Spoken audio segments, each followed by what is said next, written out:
So, uh, yeah, so my name is Salil Lahuja. I'm part of DC 22 with Nadia. It's been a fabulous journey so far, and kind of sad about the end of it coming. I work with IBM. I run product management. That's my forte for AI applications. I currently work on application of AI in IT operations. Great, thank you. So it would be great just to get started, sort of jumping back to the beginning, even though you're almost, 2 years in and almost at the finish line. Sort of, why did you decide to do the executive MBA program, and why was the Stern program a good fit for you? So, Salil, you want to just keep going since you were talking, and then we'll let Nadia speak. Sure. So NYU was fit for me for a couple of reasons. I think the most attractive was it's one of the top schools, very well ranked. I liked the fact that they had a first year program, which was core courses, and then in a second year of specialization. So it gave you a good blend of, like a lot of school programs were either in one track or just completely the same, but it's kind of mixed it up, which was really interesting. And it really helped that the campus is about 2 miles from my house. So the travel over the weekends was a lot easier. I'll pass it to Nadia. Yeah, so from my side, I chose NYU because definitely is a top tier university. When you realize the efforts, not just financial effort, but also the work we're going to put on to get that MBA program. If I'm going to do it, I'm going to do it for the right school. And NYU was my only option at the time. I knew there were other universities around the area, but definitely not to the extent and to the knowledge and network that NYU has.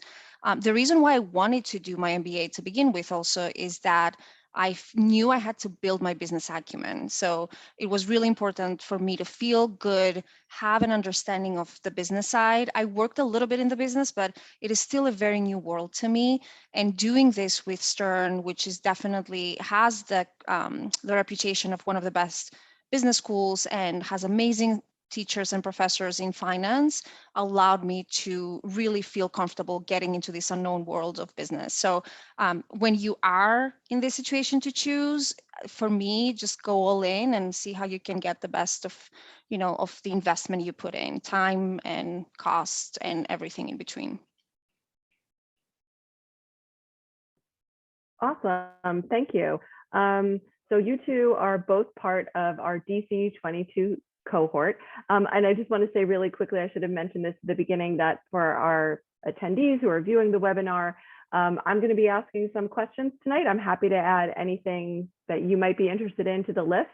So you can feel free to add them to the Q&A section on your Zoom screen, and I'm happy to field those questions as well. So feel free to chime in. But I was going to say, sort of looking back to the beginning, just thinking about your cohort, could you tell us a bit about your cohort? Either of you are welcome to answer this, and just, about the diversity of industry and sort of anything you were surprised about. And I think it's also interesting in DC, I think there's a perception that, and neither of you work in anything directly related to the government, obviously, but I think there's certainly a perception that that's what the program is catering to. And I think it's interesting to sort of talk about the mix of industry as well. So if one or both of you wants to talk about that, that would be great. Yeah, I'm happy to go ahead, and Salil, feel free to chime in too. The EMBA and the DC cohort in general, for me, and definitely I'm biased, has been the best cohort from other classes I've seen. It's a real diverse group of people, not just from government. There are some people who, because of the place where DC is based at, they work in the capital, or they definitely have political, kind of background jobs. But we get to work with people that are definitely not in the industries you expect to see in DC. There's a lot of, consumer packaged goods coming to the area. And New York is so close that people can even commute from New York. So we even have people from the New York City. Definitely the fact that this cohort is so diverse is one of the reasons that I feel it's giving me so many more learnings. In an EMBA class, you're not learning just from academia. So the teachers and professors are not going to teach you a lot more. What I learn at this stage is what I hear from my students and my classmates at class, every time they bring their perspective, they answer a question that the professor does, and I get to learn more from them than the professors at times. So I think it plays such a big role to choose a place that has this diversity, different ethnicities, very international. We are really, really a tight cohort of less than 60 people, which makes it very interesting. We get to know each other really well, and we get to form our own network and communities. And I feel this is going to last even after the EMBA program is going to be completed. Salil? Yeah, I think you covered most of it. Yeah, what I was not surprised, but I loved the diversity in this in the cohort, and there were a lot of people from the military that were transitioning back to civilian life, which I hadn't really thought about. And MBA is a good avenue for them. There were lobbyists, there are lobbyists in the team in the cohort, and I love to get their perspective on things. They're doctors, they're entrepreneurs, they're technical people, they're from other like retail. So it is, they're lawyers. So it is really a big mixed bag. And as Nadia said, a lot of times you learn a lot more from the class discussions. To me, that's, I think, the most favorite part of it is the case studies, the class discussions, the group exercises, because you really find different perspectives. And I think what I've taken back from this program is um, a lot of different assumptions you make about your role. And sometimes you validate those assumptions, sometimes you stand corrected, uh, but you've never really had a chance to test them out outside of your own job and the people that you work with. And that sort of freshness of thought just helps you become stronger in your choices for your career. Awesome, thank you. And you both mentioned that you learned a lot from your classmates, which is amazing, but obviously there's the NYU Stern faculty as well that Yes. come to DC to teach the program. So would you mind talking a little bit about, I guess, either your favorite class or who maybe your favorite professor was so far, and sort of anything you want to, mention about the classroom experience? Sure, I can take a few and then Nadia can pass it to you. So I think some of my favorite courses were crisis management, leadership of highly talented people. The finance courses that Nadia referred to, I thought Professor Alexi did a fantastic job, because I had no idea about finance before I came in here, and some of the basics that were provided. So there's courses on negotiation, there's courses on power and politics, and those are a lot of like soft skill development courses that, at least when you're in your sort of senior to executive level career path, become a lot more prominent in your skill sets than the more core or quantitative courses. So yeah, the first year is a lot more about core courses, but I really enjoyed the second year more because of the specific emphasis on the soft skills courses that I hadn't thought about. Yeah, Nadia? and I agree with Salil.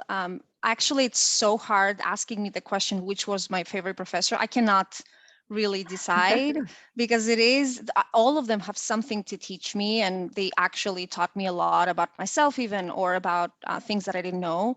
But definitely the quant classes, financial classes were phenomenal. The latest one we just had and haven't finished yet, Salil knows he's still working on the final. Our financial statement analysis with Julian Yeo, and I might be pronouncing his name really wrong, so apologies about that.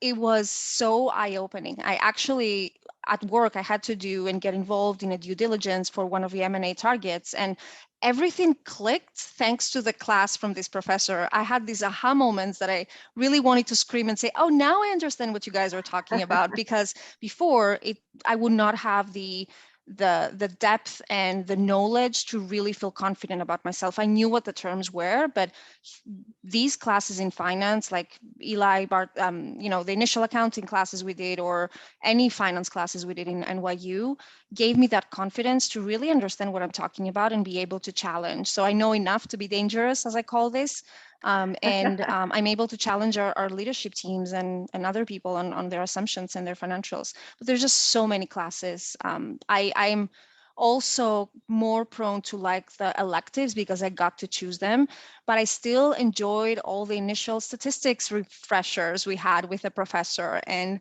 all the classes we did in the first year. Everything is just clicking together, and it gives you such a good holistic understanding of the industries and business, and makes you a better person and a better manager for sure. Great. And there's actually something sort of interesting. And also, I think I'm going to steal know enough to be dangerous and use that in our marketing from now on, because I appreciate that. But, and here comes Chris, which is great. So one of the things that you both sort of mentioned is sort of electives and versus the core. So can you talk a little bit, I guess, about, in the first year, we dictate all the courses, all the core courses are required, so everyone gets the same foundation. That's true in New York and DC, that's just the format. And then in the second year, you take elective courses, and those tie into specialization. So could you talk about, are you doing any specializations? And could you also talk about the process of sort of choosing classes and how you register for them, and just sort of that process, because you go from being very regimented to having all the choice. So, and what is that like? Oh, okay, I can start. So I guess not used to say this. I enjoyed the freedom of courses, choosing courses. When we got the initial list of courses we could choose, so I did my specialization. I tried to do was management and then strategy. Um, but you have enough out there that you do your specialization, and I think the specialization is more for yourself than something that you can, I mean, if you want to call it out later, you can call it out, but in general, it gives you a lot of flexibility to do other courses as well. Um, but I found a team developing over my second year where I could easily figure out that one was a more a qualitative or a soft skill course, and the second was more a quantitative or like a more technical course.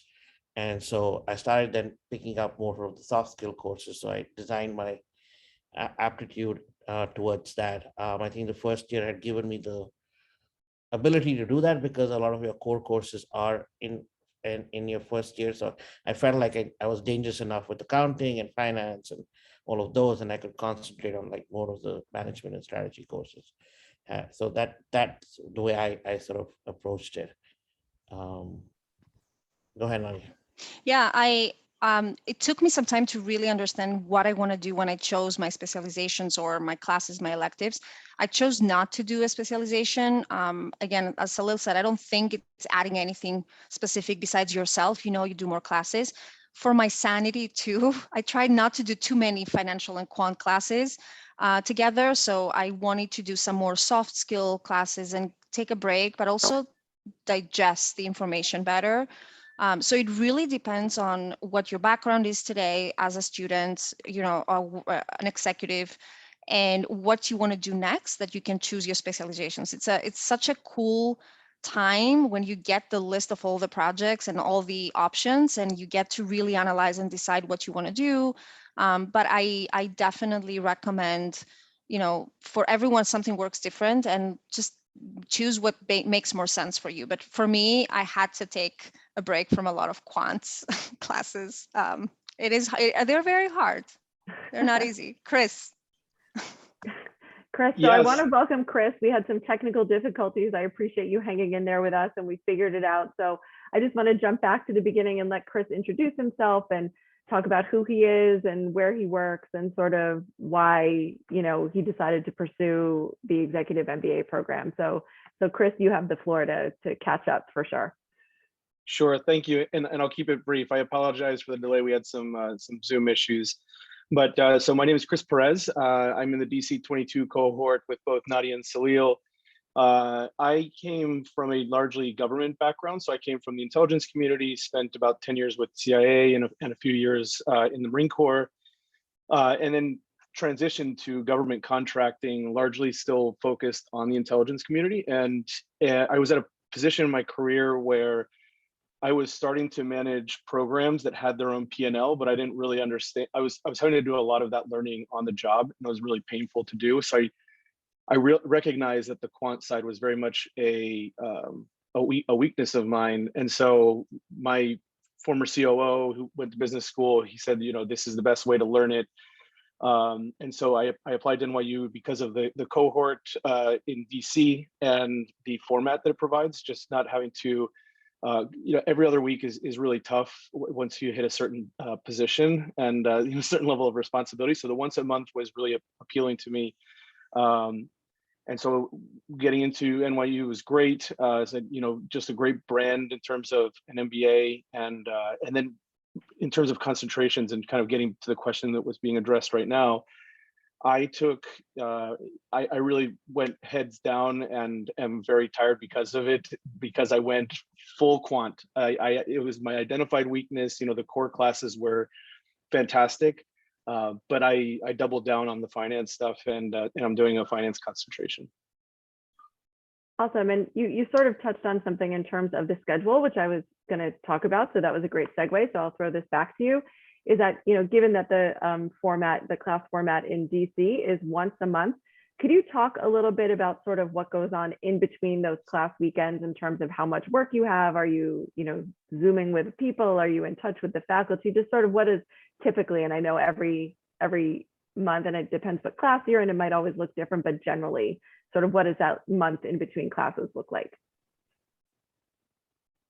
There's definitely a lot of work in between. It's interesting, at least from my perspective, and Nadia, Salil, please chime in if you disagree. For me, at least, at the end of class weekend, I am spent. So I typically tell myself on Sunday, every Friday when I go into my class, I'm like, next month, I'm going to really break out the work a lot better. But the week that, the day that you finish class weekend, I typically take that first week to just kind of regroup, get back into work and family life. And then it's typically starting that second and third week, trying to do some, there's a lot of group projects. Even in the finance courses, there are a lot of group projects, which is great because you typically end up working with different people. And then inevitably, even if you start, in week 2, there's always that week before crunch that happens, and that seems to be my cycle, at least. So I'd love to hear if Nadia and Salil have different approaches. There's an art, I think, in managing your time in an MBA, and that is the biggest advantage of doing an MBA. You have to manage your time accordingly. And like you, Chris, I am so exhausted, and I wish there was more time so I could digest the information I just learned. So what did I learn, and then how can I apply this every day? It's a lot. So keeping it real, I think it's important for people to know that it's not going to be an easy ride, but it's definitely worth the entire effort and all the energy we spend. So for me, I try to do all my homework as I can, but sometimes I'm not going to be the best employee at work, or I'm not going to be the best student at class, or I'm not going to be the best mother with my family and wife, but it's okay because you learn how to operate at 80% there. And I think we need to normalize the fact that we're not going to be perfect every time, and that's okay. But we learn so much out of this, and we can apply that when we are done with our class. Salil, do you have any tips that you would offer someone if they were just starting the program in terms of time management, or sort of what to expect in terms of balance and starting to balance sort of an academic career on top of your professional career at this point? Sure. I think one is get back to reading. You do a lot of reading in the MBA, and again, I had, so I'll give you an example. My first class that I did, I got so used to speed reading at work that I would read the first 2 lines, then the next 2 lines, and the next 3 lines. And so I didn't really do well in my first quiz, or the first 2 quizzes. And I realized I wasn't reading the whole question. And you had to read every word in the question to really figure out what they were asking for, right? So it's almost like going back to academia way of reading as compared to business way of reading, where you have to really read everything to ingest it. So give yourself enough time, and do your readings, right? It is really what you make. Your EMBA is all about what you make of it, not what the EMBA makes of it for you. I mean, that's just a construct and the framework, but you can have an incredibly exciting experience And so I found myself like when I was like keeping on top of the coursework, I was doing all my readings, I was a lot more excited about the classes. Sometimes work happens, life happens. I hadn't caught up. I could definitely see my participation levels vary depending on how much prep work I've been able to do. So the work is a lot more on you and how much you want to do it. And so prepare for that. Your 9 to 10, 11 every day, about 2 hours is what I keep to just catch up. And then I definitely keep a weekend day. And that's worked for me. I try and chip at it slowly across the 4 weeks. But like Chris, I would, take my first week pretty easy and it'll ramp up towards the end week. And on the average, it works out. So I guess those are a few things. And then get to know your cohort, right? Really, I mean, I think we had a really good cohort. We set up Slack channels. We set up, sort of because of COVID, we weren't able to spend as much time as we would have liked with each other and do as many activities. So our experience would be a little bit different. And I think you guys are a lot more luckier coming in here. But I think as a cohort, we organized ourselves really well, because right before even classes started, we got to know each other. We had set up a few outings. So, organize yourselves as a cohort, set up some sort of channels or social media or Slack channels and communication protocols that help you stay in touch outside of EMBA. Don't leave everything for the management to do for you. I think we did a lot of stuff on our own, and that really helped us. And if you're looking for balance, don't pivot completely into a new industry halfway through. That was I was like, this is totally doable. And then it was 6 months of pain, but yeah. That's so, Chris, I would wanted to ask you, but when you were still logging in, we were, you sort of caught the tail end of electives and specializations, but in terms of the core and some of the faculty, are there any particular classes that stand out as your favorites, or any faculty that made, sort of a big impression on you, and anything you want to say about sort of the relationship with the faculty? I would say, I would echo Nadia's statement on Julian for financial statement analysis. I mean, especially at this point, I've taken all but one or two of the finance classes, and Julian is able to take what is largely a pretty dry subject and make it really digestible. And he has a great personality. He'll grab a beer with you after class and talk about life or the course. But I mean, you can look him up. He has a Wall Street Journal article about him and his cooking. He kind of has an alter ego as an amateur cook, which is awesome. He's a really, really impressive guy and really a great professor. Awesome, thank you. We have a question that came in about what was the biggest challenge that you see in this program? So I know you talked a little bit about, I guess, sort of work-life balance, but is there anything else that you would say was a challenge or something you didn't expect? I definitely think that a challenge that I had to face is trying to find and learn the information when I guess when you're an MBA student, not an executive MBA, you might have more access to literature, resources, or you don't know what you don't know. And when you're an executive, you're expected to know more, but sometimes you don't. So knowing your topics, being able to go back and really understand in details the topic we're talking about, let's say financial statement analysis, just understand the basics of finance was something that I found difficult, but it's not, you can overcome it. You can put together, a study plan, or you can leverage experts in the cohort. So we had a couple of people that were really good people, they had excellent background in finance, and they would do quick little tutoring sessions with a bunch of 6 of us that we had no clue about finance the first year. And I managed to learn a lot from that. And I managed to lean on my cohort to give me that information that I'm not able to get. I don't think you do that when you're actually doing a full-time MBA and you're just graduated right out of college and you want to build your acumen immediately and do an MBA without having industry know-how and tangible examples to showcase that with. So finding that information and being able to connect the dots was something that I found difficult, but it's definitely manageable.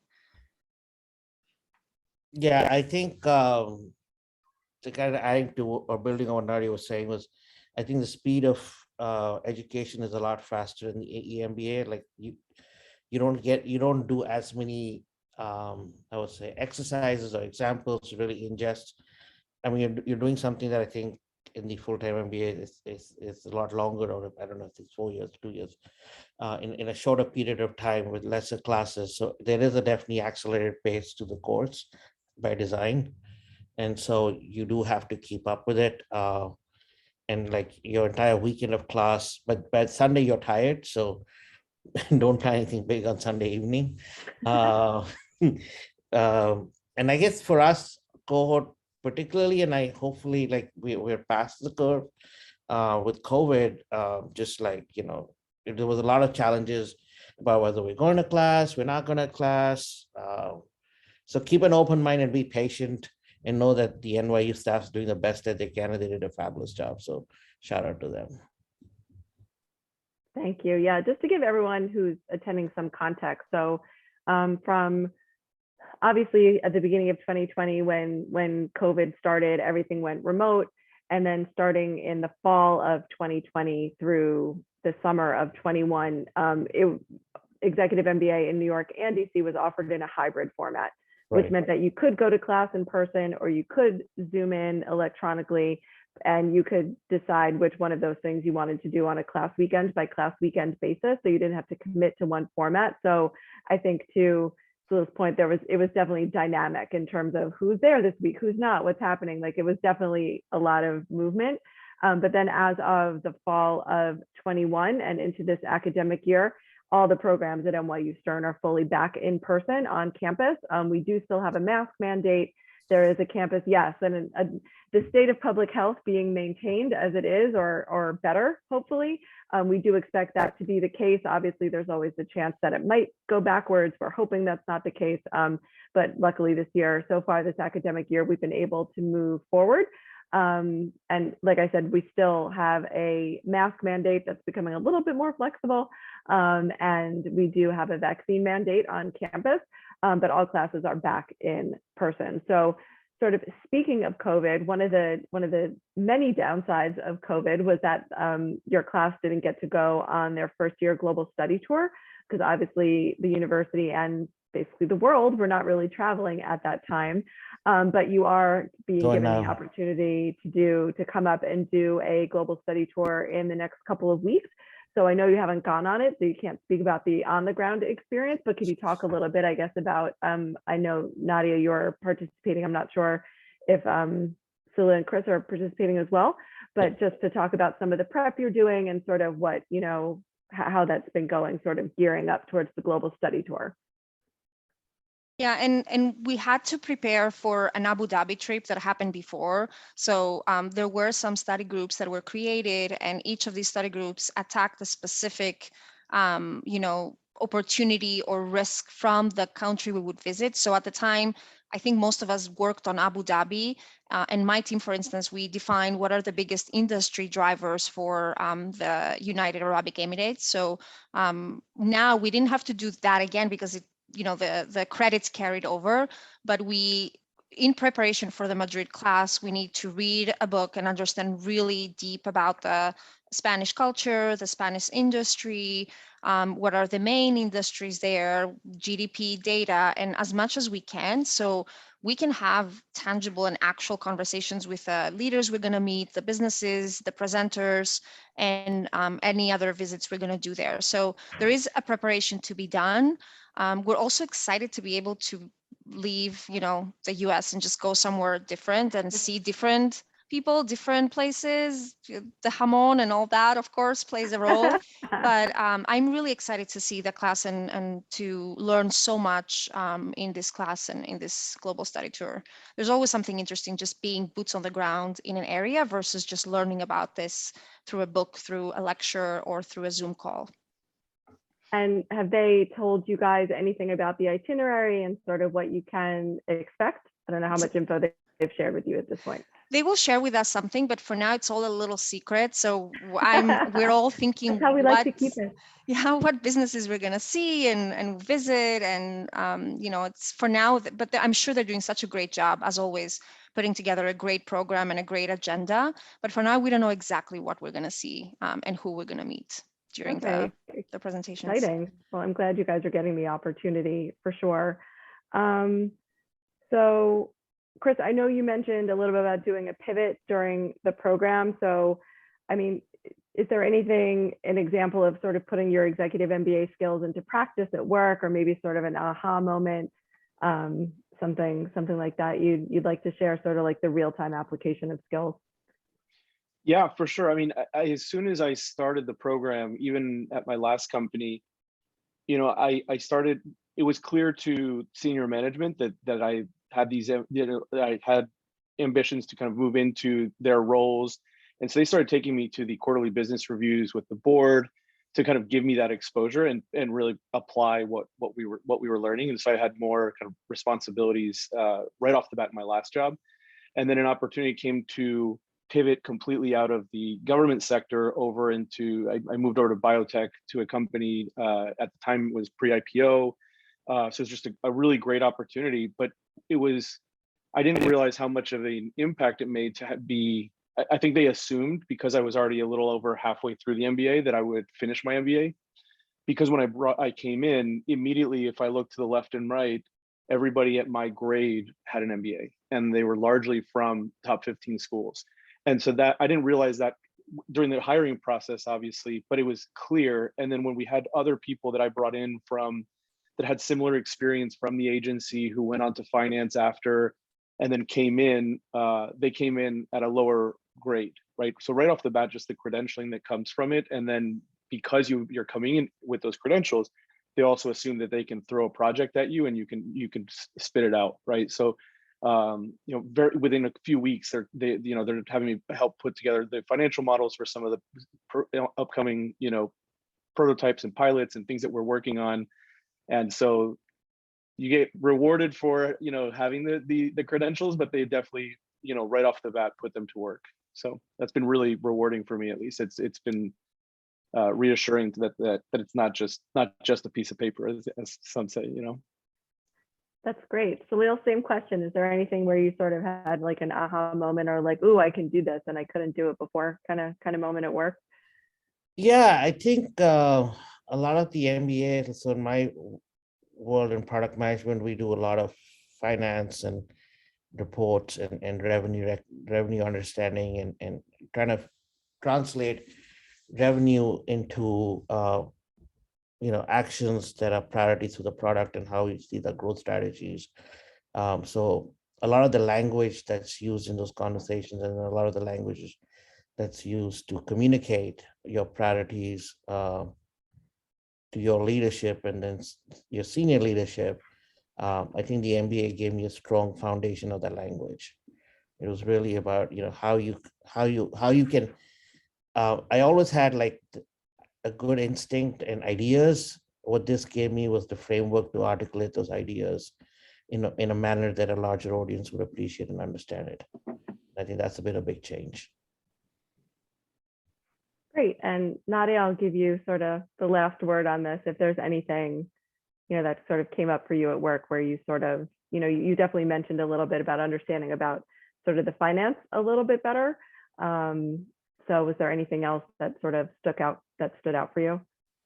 At the end of every class, when I go back to my work or even during class and I'm able to connect those dots, I realize how valuable it is to have your MBA done in parallel with your job, because you get to apply the learnings and I get to act on things I have to do at work. So I developed already a framework for our team based on what I learned in some of the classes from business drivers. I just gave Professor Godi did such a good job helping us understand what are the key indicators we want to check every time we look at a company. And I just used it as is and said, let's go and do an analysis with that data without sharing it, of course, with anyone, because this is confidential information, trademarked by Professor Godi. But it is really a valuable opportunity to apply hands-on the learnings we do. And I can only think, a handful of situations where I had to do that. But I also echo Chris's point that you are looked differently. Your managers, your senior leaders expect more for you,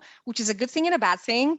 But now they believe that you're able to tackle almost everything they give you. So the workload increases, but it's so rewarding at the end of the day, knowing this is thanks to the time and investment you've done on doing this for yourself to get this MBA. But definitely you're looked differently. You're part of a pool of people who are no longer, they're in line for promotion and for high potential. So these people are the ones with an MBA from a top tier school like NYU. Great, thank you. And just being respectful of everyone's time, we're gonna get on to our last question. And I'll ask this of all of you who don't feel any pressure, but what would you say has been sort of the highlight of the program? And if someone sort of asked you to summarize as you sort of get to the end of your executive MBA experience, what was the highlight for you, and how would you, as an example of why it's meant, or the value of it to you, what would you say? I love the networks I personally built, and I know that these relationships will continue years after our MBA is going to be completed. So I know I'm always going to reach out to Salil or Chris and other people with when I need something. That might be, do you have any great candidate for a job opening I'm having for my team, or can you share best practices? But we were all grinding all these 2 years, full years, either remotely or in person. And I feel there's something that connects us, even though this sounds soapy, but it's so true that we have a connective tissue that, we get to leverage. So definitely the network and my cohort has been the top highlight for me, at least. I hope you guys are going to say the same thing. No pressure. I would like to provide a contrary opinion. No, I'm just kidding. No, I would totally agree with what Nadia said, but I would add to that the network that also comes from just the NYU brand. And I say that because we had, I would highly encourage anybody who joins the program to attend some of the panels that are put on by CCWP and some of the other organizations, because during my pivot, it was very helpful. I attended a pivot panel a little over a year ago, and the panelists said, please reach out if you have any questions, and they were very honest about that. I reached out to several of them that were in venture capital and a few other things here in DC, and they were very gracious with their time, just because they're like, you're going through the program that I went through, and you're part of my network. And so it was, I'd never met these people in my life, and there were probably 100 people on some of the panels, and they were very gracious with their time. So on top of the cohort, it's just knowing that you have that force multiplier of a network. Yeah, and I guess for me, the part that actually, adding to what Nadia and Chris added, also the network with the professors, right? So over the courses, I have reached out to several of them because something they were teaching in class was something that I was trying to tackle with my team, or I was looking for a growth strategy or a framework or a white paper or a case study that could sort of help my thinking. So I feel really strengthened. And even now, like there's so many times I'm like, oh, we have a professor who just did that. Maybe I can bring him in or bring her in to help talk to us and, just consult for 5 minutes, and then we can see where it goes from there. But I think that network of professors and like really extreme experts in their fields is a very powerful tool in your asset after the MBA. Awesome. Thank you so much. Just a few announcements as we wrap up. But then Salil gave me a great segue that in 2 weeks, we actually have a Q&A session with one of our executive MBA faculty members, Professor Annalyn Schmeitz. So she's going to be answering some questions about, what it's like to be on the teaching side of the executive MBA program. She teaches both in New York and in DC. So she's got a great perspective on that. So anyone who wants to join for that as well. In terms of DC, I hope that this really gave you a great perspective. And I really want to thank our panel for being so honest and spending this time with us. And hopefully it was helpful. The next upcoming start class for August is starting in DC, starts in August 22. We are still accepting applications. The deadline is June 1st. If you haven't started the process or if you have any questions, you can definitely reach out to our office. All our information is available on our website. And I want to thank everyone for joining us tonight, and have a great evening. Thank you, Stephanie. Thank you, everyone. Thanks, Thank everyone. you. Thank you for having us. Cheers. Bye. Bye.